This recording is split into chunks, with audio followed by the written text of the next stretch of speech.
नमस्कार दोस्तों, आप सभी का स्वागत है।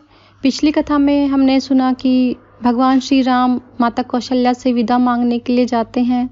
तभी माता सीता और लक्ष्मण जी भी आ जाते हैं और वे भी वन में साथ जाने के लिए श्री राम जी से आग्रह करते हैं।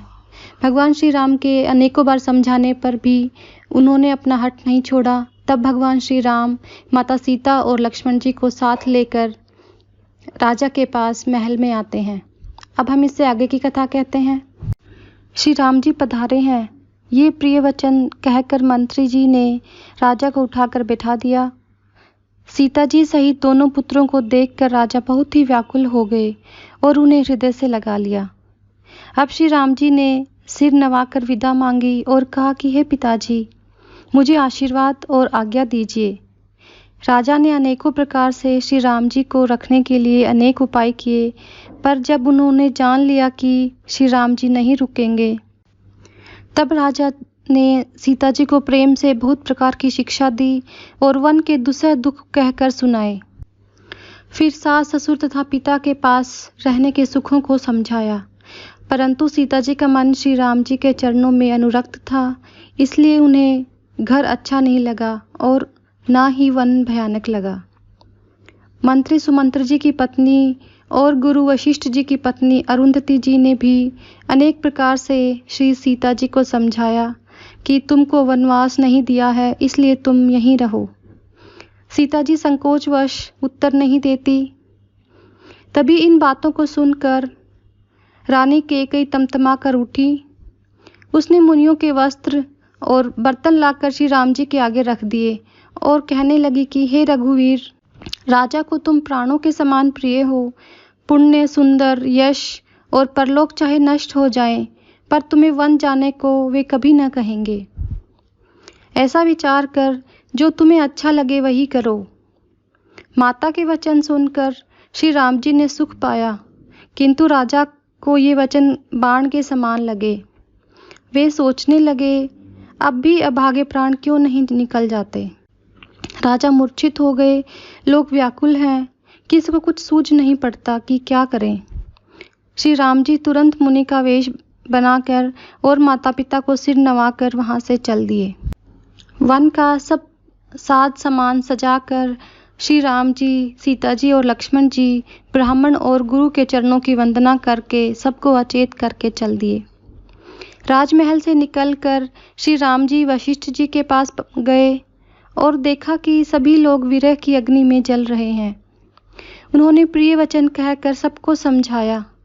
फिर श्री राम जी ने ब्राह्मणों की मंडली को बुलाया, गुरुजी से कहकर उन सबको वर्ष भर का भोजन दिया और फिर याचकों को दान और मान देकर संतुष्ट किया तथा मित्रों को पवित्र प्रेम से प्रसन्न किया।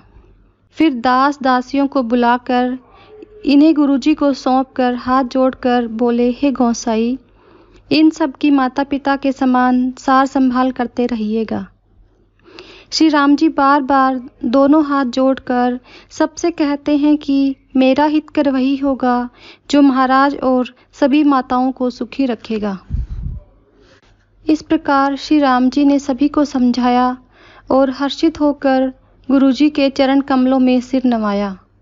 फिर श्री गणेश जी, पार्वती जी और कैलाशपति श्री महादेव जी को मनाकर तथा आशीर्वाद पाकर श्री रघुनाथ जी चल दिए। श्री राम जी के चलते ही बड़ा भारी विषाद हो गया।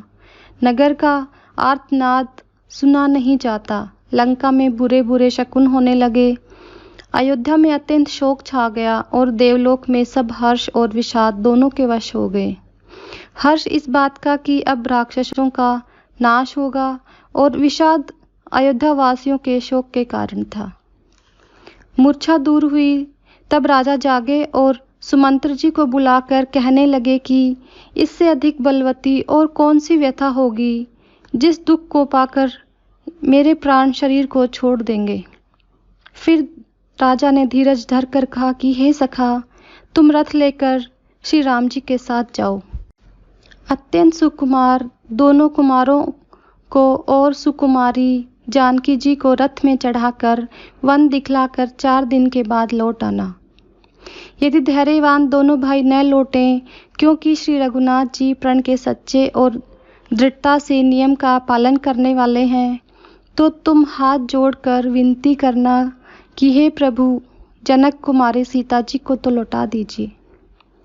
जब सीता वन को देखकर डरें, तब मौका पाकर मेरी यह सीख उनसे कहना कि तुम्हारे सास और ससुर ने ऐसा संदेश कहा है कि हे पुत्री, तुम लौट चलो, वन में बहुत क्लेश हैं।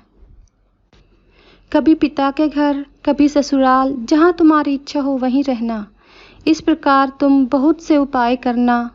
यदि सीता लौट आई तो मेरे प्राणों को सहारा हो जाएगा, नहीं तो अंत में मेरा मरण ही होगा। विधाता के विपरीत होने पर वश नहीं चलता। ऐसा कहकर राजा मूर्छित होकर पृथ्वी पर गिर गए। सुमंत्र जी राजा की आज्ञा पाकर सिर नवाकर और बहुत जल्दी रथ जुड़वाकर वहां गए जहां नगर के बाहर सीता जी सहित दोनों भाई थे। तब वहां पहुंचकर सुमंत्र जी ने राजा के वचन उन्हें सुनाए और विनती करके उनको रथ पर चढ़ाया। सीता जी सहित दोनों भाई रथ पर चढ़कर हृदय में अयोध्या को सिर नवाकर चले हैं। श्री राम जी को जाते हुए देखकर और अयोध्या को अनाथ हुआ जानकर सब लोग व्याकुल होकर उनके साथ हो लिए और श्री राम जी के समझाने पर भी वापस नहीं लौटते। अयोध्या बड़ी डरावनी लग रही है, मानो अंधकारमयी काल रात्रि ही हो। नगर के नर नारी भयानक जंतुओं के समान एक दूसरे को देखकर डर रहे हैं। बच्चों और बूढ़ों को घरों में छोड़कर सब लोग साथ हो लिए।